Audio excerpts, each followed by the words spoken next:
今年第三季恒指升幅一度超過1成7，相信唔少投資者都有斬獲。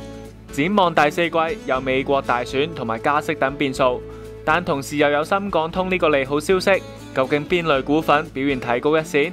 財富管理策略師溫傑就推介騰訊同埋濠賭股。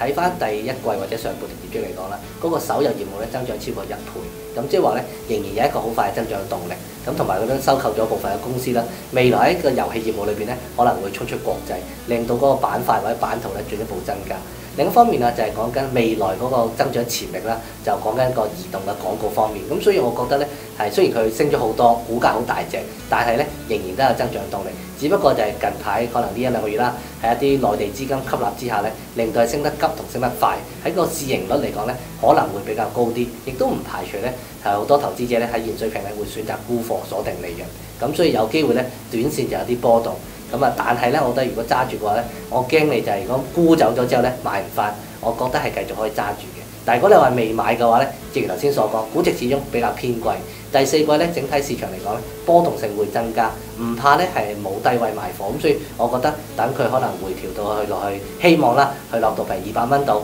咁你可以買入第一注做一個長線投資嘅話咧，勝算其實都頗高嘅。近年澳門路氹開設新賭場，好似金沙中國喺氹仔開咗巴黎人項目，永利澳門又開咗永利皇宮。雖然過去1年澳門負面新聞唔少，但溫傑認為能夠喺中場發圍嘅濠賭股絕對係另一隻黑馬。主要嚟講咧，就係見到即係8月份嘅濠賭收入或者博彩收入啦，有一個好轉。暫時係咪完全改善同見底咧，都未知道嘅。咁但係我哋覺得咧，最差情況咧，可能已經過咗去。咁啊，大家值得係繼續留意。特別留意咧，就覺得一啲如果佢係中場業務佔比比較高啦，又或者佢最近呢一兩個月咧有一啲新嘅娛樂場係落開成嘅話咧，相對上嚟講咧個競爭會比較大啲。咁所以相對上嚟講咧，我對永利澳門啊同埋呢個金沙國際咧，都係有一個比較睇好嘅情況出現嘅。